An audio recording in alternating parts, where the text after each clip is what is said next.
네, 안녕하십니까. 이재필입니다. 자, 지난주 말에, 미국 시장 쪽이 굉장히 좋았죠. 자, 그래서 뭐 주말 휴일 아무래도 조금 편안한 마음으로 그렇게 보내지 않으셨나 싶은 생각이 듭니다. 자, 미국 쪽에, 이 주가가 상당히 좀 크게 오른 이유는 그런 거였죠. 원래 일자리가 5월 달에 야, 뭐 저거 나오겠냐. 그리고 월가 쪽에서는 만 700만 건 정도 일자리가 감소했을 것이다. 이렇게 예상을 했었는데요. 저 뭐 실제로 뚜껑을 딱 열어 보니까 오히려 감소한 게 아니라 250만 건이 증가를 했습니다. 자, 그래서 뭐 요런 걸로 인해서 상당히 좀 경기 회복에 대한 기대감들 이런 것들이 좀 상당히 좀 많이 커진 뭐 그런 영향을 받았다라고 보시면 되겠고요. 자, 뭐 해외 뉴스들 차근차근 조금 살펴보도록 하겠습니다. 자, 근데 여기서는 또 저 미국 고용통계국에서 좀 한 소리 했죠. 뭐라고 얘기를 했냐면요. 자, 지금 실업률이 5월 달에 13.3% 정도가 나왔어요. 13.3% 정도가 나왔는데 여기에서는 조금 오류가 있었다라는 뭐 그런 보도도 좀 있었습니다. 저 워싱턴 포스트지에서 그런 보도를 했죠. 자, 근데 이 실업률이라는 게 상당히 좀 애매한 지표긴 해요. 뭐냐면 미국 같은 경우는 일할 의사가 있음에도 일을 하지 않는 사람들, 뭐 이런 사람들을 저기 실업자에 포함을 시켜요. 자, 일을 할 의사가 없거나, 아이, 나 진짜 뭐 취업하려 그래도 안 되고, 그래서 나는 포기할래. 이렇게 한 사람들은 그 실업자에 들어가질 않습니다. 그래서 이 저 실업률 통계치 자체가 사실 그렇잖아요. 실업자 맞지 않습니까? 뭐 저 일 안 하면 실업자인 거지. 뭐 그거를 자기가 일할 의사가 있고 뭐 이런 걸 따지고 한다라는 것 자체가 조금 애매모호해요. 자, 근데 요 지금 저기서 나온 오류는 그게 아니라 좀 미국 쪽에서도 그 항목이 있죠. 뭐 그런 거 외에도. 자, 일시적 실업자로 취급했어야 될 노동자들, 이런 사람들 일부를 저, 취업자로, 범주로, 다른 이유로 결근했다라는, 뭐 그런 이유로 조금, 그렇게 취업자로 집어넣었다라는 얘기죠. 뭐냐 하면, 우리 그런 것들 있죠. 뭐 휴가를 간다거나, 이런 것들은 취업자가 맞잖아요. 취업자가 맞는데 지금 코로나로 인해서 그냥 집에서 대기하고 있는 사람들, 이런 사람들은 실업자로 넣는 게 맞을 거예요. 자, 뭐 저런 것 그런데 이 코로나19로 인해서 그냥 야, 너 좀 집에 좀 가 있어 라고 분류된 사람들, 이런 사람들을 그 취업자로 집어넣었다라는 얘기예요. 뭐 그냥 휴가 간 거랑 비슷하게 뭐 이렇게 취급하면서, 자, 그러면서 오류가 좀 생겼다라는 얘기인데, 이 워싱턴 포스트지에서는 이 저거를 제대로 집어넣으면 실업률은 3% 정도 더 올라갈 것이다. 그래서 5월 실업률이 13.3%가 나왔는데 요거는 13.3%가 아니라 16.3%가 돼야 된다라는 그런 보도가 나왔어요. 자, 뭐 요거는 뭐 경우에 따라서는 조작이다 뭐 이렇게 얘기하는 경우도 있는데요. 조작까지는 아닌 것 같고요. 미국이란 나라가 그렇게 쉽게 이런 것들을 조작할 수 있는 그렇게 만만한 나라가 아니죠. 물론 뭐 트럼프는 워낙 이상한 사람이라서 뭐 그럴 수도 있겠지만 그렇게까지 됐다라고 보지는 않습니다. 자, 근데 이게 오류가 있었다라면, 그러면 지난 주말에 미국 쪽이 이 저 실업률 지표가 잘 나와서 주가가 많이 올랐는데 또 타격받는 거 아니냐 이렇게 생각을 할 수도 있어요.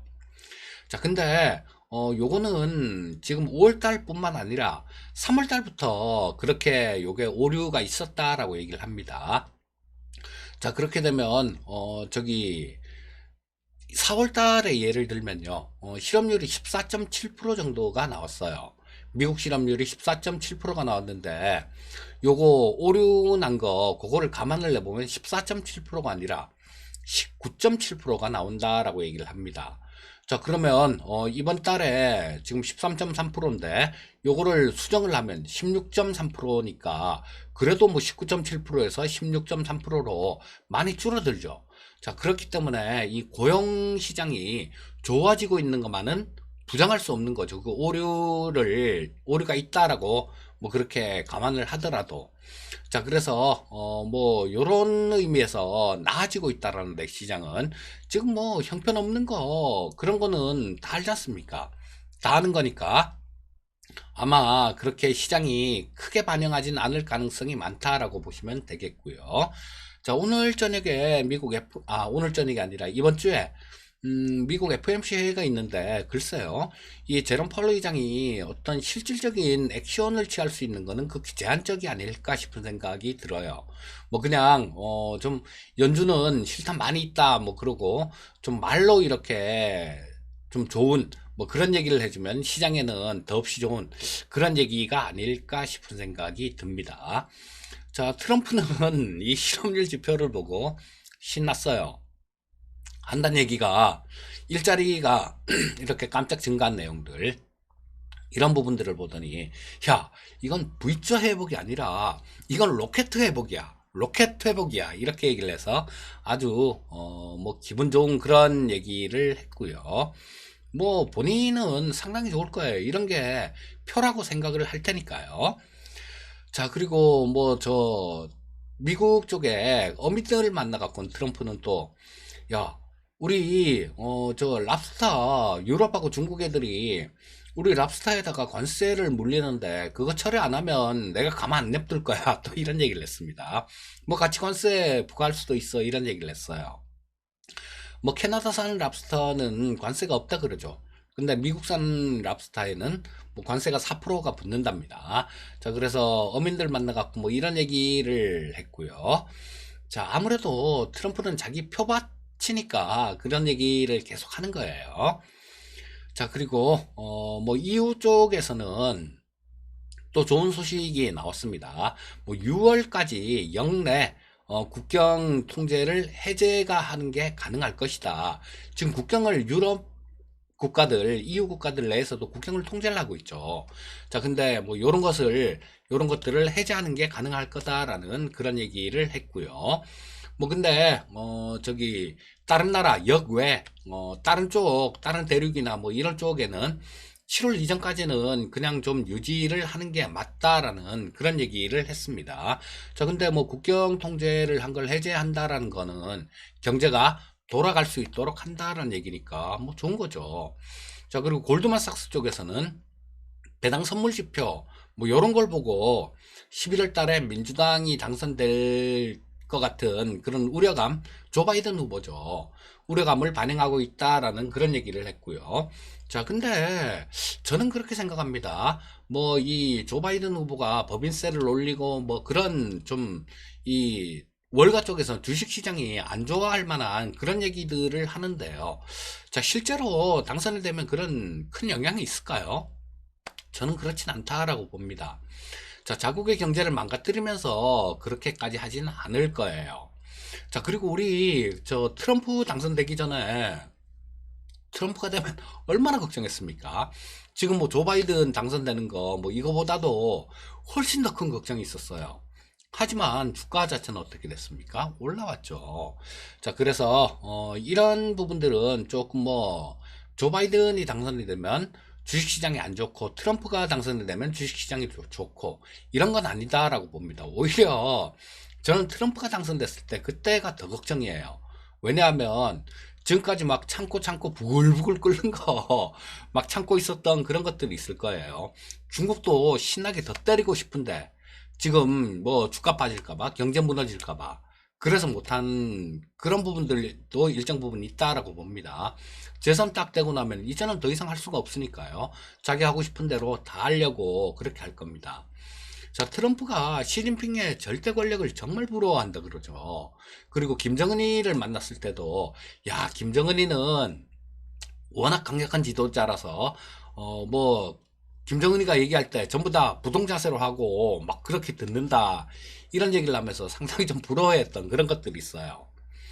자, 아마 트럼프가 옛날에 태어났다라면 우리나라 같으면 뭐 연산군이나 뭐 유럽 쪽은 로마 쪽에 태어났으면 뭐 네로 황제나 뭐 그쯤 되는 폭군이 되지 않았을까 싶은 생각이 듭니다.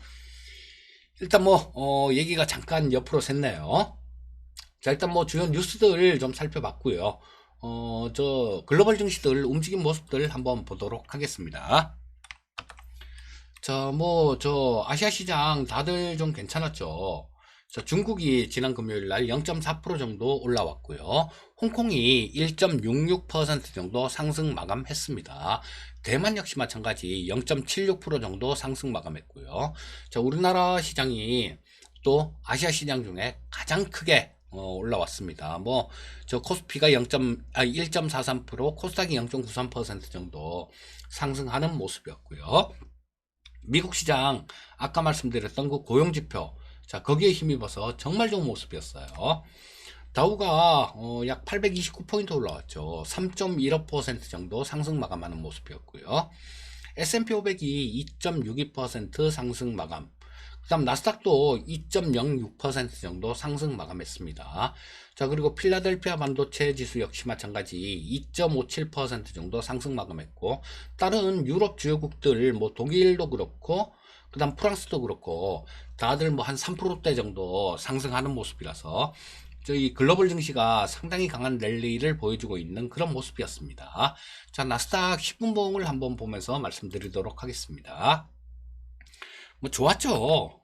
자, 뭐 상당히 좀 강하게 출발하고 난 다음에 양산한 게 쭉 뽑고, 그 다음에 조정다운 조정도 없이 그냥 옆으로 조금 하더니 또 들어올리고 계속해서 그걸 유지하는 그런 모습으로 마감된 모습이었습니다. 뭐 이보다 더 좋기가 좀 어렵지 않나 싶을 정도로 그렇게 좋은 모습이었어요. 자, 일봉 한번 보도록 하겠습니다. 자, 지금 거의 이제 뭐 거의 9,814포인트인데 이쪽에 고점이 9,838포인트니까 뭐 이거 뭐 거의 돌파를 했다라고 얘기를 해도 거의 뭐 좀 과언이 아니죠. 자, 뭐 장중에는 9,845포인트까지 갔으니까 장중에는 돌파를 했었네요. 9,838포인트니까 예. 장중에는 돌파를 했었고, 자, 종가에는 뭐 9,814포인트 정도로 마감됐습니다. 자, 그리고 뭐 다우나 S&P 500 마찬가지, 지금 다우 지수는 10분봉이 안 나오기 때문에 이 S&P 나스닥 쪽으로 보고 말씀드리는데요. 흐름은 거의 비슷하다, 뭐 이렇게 보시면 되겠습니다. 자, 국내 증시 수급 한번 좀 짚어 볼까요? 자, 우리나라 개인 투자자들이 한 3,100억 정도를 순 매도했고요. 기관이 4,054억 정도를 순 매수했습니다. 자, 외국인들은 720억 정도를 순 매도했는데, 자, 뭐 그동안 요 며칠 동안 외국인들이 조금 순 매수를 해주는 그런 모습이었죠. 자, 근데 금융투자 쪽이 지금 급했어요. 얘네들 그 프로그램 매도 쳐놓은 거, 그 빼고 되신 상태에서 프로그램 매도 쳐놓은 거, 뭐 그런 부분들, 그러면서 시장 좀 아래쪽으로 이렇게 배팅해놨던 뭐 그런 물량들, 요런 것들 조금 쇼커버링 하느라고 조금 바쁜 것 같습니다. 자, 일단 뭐, 개인 투자들이 요 최근 들어서 한 5일 연속 차익 실현에 나서고 있는 모습이고요. 코스닥 시장 한번 보면 코스닥 시장은 외국인들이 한 1,000억 정도를 순 매수를 했어요. 자, 선물 시장 한번 짚어 보도록 하겠습니다. 자, 최근 들어서 외국인들이 이날도 3일 전에 이 목요일이죠. 1,060거 팔던 이날도 마찬가지 외국인들이 장중에요. 장 초반에 한 4천억 이상 순매수를 하면서 그게 이 프로그램 매수를 유발을 했고, 그러면서 시장이 엄청나게 강하게 튀어 올라온 그런 모습이었죠. 그 이후에도 외국인들은 계속해서 선물 시장에서 순 매수로 임하고 있고요. 그 다음에 개인 투자자들 역시 마찬가지 외국인들하고 같은 방향으로 순 매수를 하고 있는 모습입니다. 자, 옵션 시장 쪽이 조금 좀 그래요. 이걸 어떻게 뭐 마음 아프다고 얘기를 해야 될지, 아니면 뭐 예, 어떻게 얘기를 해야 될지 모르겠는데요. 금융투자 쪽이 평상시에 굉장히 잘합니다. 굉장히 잘하는데 꼭 이게 한 번씩 굉장히 큰 판에서는 약하더라고요. 자, 뭐, 거의 뭐 1년이면요. 뭐 한 만기가, 옵션 만기가 1년에 12번이니까 12번이면 11번은 이기는 주체가 이 금융투자인데 한 번씩 크게 고생을 해요. 자, 우리 저 4월물에서 외국인들한테 이 금융투자 쪽 같은 경우는 아랫 방향으로 배팅을 신나게 해놨었고, 그 다음에 외국인들은 위쪽 방향으로 신나게 배팅을 해놨었죠. 자, 근데 거기서 한번 크게 당했어요. 금융투자가. 근데 이번 물에도 좀 크게 당하고 있는 그런 모습이에요. 자, 제 방송을 계속 보신 분들은 아시겠지만 이 금융투자는 계속 아랫방향으로 옵션 만기 포지션을 어, 저, 만들어 가고 있었고요. 외국인들은 위쪽으로 계속 만들어 갔습니다. 자, 그래서 그 규모도 지금 이번 물 같은 경우는 그렇게 뭐, 4월물 정도까지는 안 되지만, 다른 평상시 월물보다는 규모도 작지도 않아요. 규모도 상당 부분 됩니다. 자, 이 외국인들은 저 콜 매수 품매도예요. 저 콜 매수 품매도. 콜 매수 품매도는 자, 위쪽 방향입니다. 합성 선물 매수 포지션이고 위쪽 방향으로 계속 이들은 이렇게 만들어 왔어요. 그 지금도 그렇게 하고 있고. 자, 근데 이 금융 투자 같은 경우는 그 반대 포지션이죠. 자, 콜 매도 품 매수 포지션. 이건 합성 선물 매도 포지션 아랫 방향입니다. 아랫 방향으로 이렇게 배팅을 했는데 지금까지 당한 것만 해도 상당히 좀 크게 당한 것 같아요. 자, 그래서 이게 계속 좀 강하게 치고 올라가면 이번 물에 금융투자는 또다시 조금 큰 손실을 입지 않을까 싶은 생각이 듭니다. 자, 일단 뭐, 10분봉을 보면서 이 코스피 시장 10분봉을 보면서 마무리를 좀 짓도록 하겠습니다. 자, 뭐, 코스피 시장 10분봉 상당히 좀 좋은 모습이었죠. 우리나라 같은 경우도. 자, 보시면 나무랄 데 없는 그런 모습이었습니다. 이게, 잠시만요. 아, 예. 자, 10분봉을 보면서 말씀드리겠습니다. 자, 장 초반에는 조금 왔다 갔다 하는 그런 모습이 나왔는데, 자, 이내 상승세로 돌아섰죠. 이내 상승세로 돌아서면서 상당히 좀 강하게 이날 6월 4일 같은 경우에는 좀 아침에 고가로 시작했다가 좀 밀린 모습이었죠. 그런데 뭐 이건 매물 소화 과정이라고 봐야 되겠죠. 그리고 근데 뭐 지난주 금요일 같은 경우는 장 초반에 조금 헤매더니 뭐 그냥 좀 강하게 확 들어올려서 계속 좀 상승폭을 높이는 그런 모습으로 마감됐습니다. 자, 요거는 1등 공시는 선물 가격이에요. 지금 지난주 금요일 날 끝난 가격이 코스피 200 지수가 290.62포인트입니다. 그리고 저 선물 지수가 291.55포인트예요. 자, 뭐 엄청나게 선물 가격이 높아졌죠. 제가 계속 드리던 얘기가 이 선물 가격이 콘텐코 상황, 지금처럼 선물 가격이 현물 가격보다 높은 그런 상황이 되게 되면 지수는 한번 굉장히 강하게 올라올 가능성이 많다라는 말씀을 드렸는데요. 지난주부터 그런 모습이 나왔죠. 지난주 중반부터 그런 모습이 나왔습니다. 지금 프로그램 매도 천원구에 많기 때문에 이 사람들 같은 경우는 지금 콘텐코 상황이라면 전부 다 프로그램 매수로 청산할 수 있는 그런 상황이에요. 자, 그러면 일봉을 보면서 조금 마무리를 짓도록 하겠습니다. 자, 뭐, 좋아요. 자, 지금 이럴 때는 그렇게 말씀드리고 있죠. 결정적인 어떤 사건이 터지기 전까지는 긍정적으로 보시면 됩니다. 자, 이제 뭐, 22평선 자체가 좀 있으면 242평선까지 위로 뚫고 올라오겠네요. 그 다음 62평선 자체도 이 파란 선 62평선 자체도 위쪽으로 돌아 나오는 모습이고, 자, 그래서 시장은 어떤 특별한 그런 뭐 안 좋은 그런 것들이 사건이 발생되기 전까지는 긍정적인 방향으로 보시는 게 맞습니다. 뭐 얼마 올랐는데 야 이거 올랐는데 지금 여기서 조정받는 거 아니야? 물론 조정이 있을 수도 있어요. 물론 조정이 있을 수도 있지만 그 조정이라는 게 있다고 하더라도 그렇게 감내하지 못할 그 정도 수준의 조정은 아니다라는 거예요. 오히려 어설프게 조정 있는 거 아니야? 하고 조금 주식을 정리했다가 잘못하면 나중에 더 비싸게 사야 되는 그런 일들이 나올 수도 있습니다. 그러니까 지금 같은 경우는 제가 지난주 정도에 그냥 시장 그냥 그대로 받아들이시라는 그런 말씀을 드렸죠. 자, 상당히 강한 시장은 그냥 강하게 받아들이시면 되는 거죠. 거기서 굳이 반대 방향으로 뭐 이렇게 생각할 이유가 없다라는 겁니다. 자, 지금도 마찬가지예요. 뭐 어떤 시장은 이 변하기 전에는 짧든 길든 간에 뭐 어떻게든 조금 그 신호를 줍니다. 그런 부분들 같은 경우는 뭐 장중에 나올 때도 있지만 또 뭐 그렇다고 대처 못할 정도로 그 정도로 급하게 나오진 않아요. 자, 그래서 일단 뭐 긍정적인 방향으로 보시고 그렇게 시장 대응하시면 좋겠고요. 지금 가장 손해 많이 보시는 분들이 그런 분들입니다. 저거 올라가네? 쫓아가. 그러면 또 고점에서 물려요. 에이씨 하고 손절을 쳐요. 그리고 또 저거 올라가네? 또 따라갑니다. 또 물려요. 이런 분들이 가장 크게 피해를 보실 거예요. 자, 지금 같은 경우는 그냥 조금 기다리시다 보면 내 차례도 분명히 오는 그런 시장이니까 조금 엉덩이가 무거운 그런 투자자가 성공하는 시장이다. 이렇게 말씀드리고 싶습니다. 자, 오늘도 성공 투자하시고요. 저는 또 내일 뵙도록 하겠습니다. 감사합니다.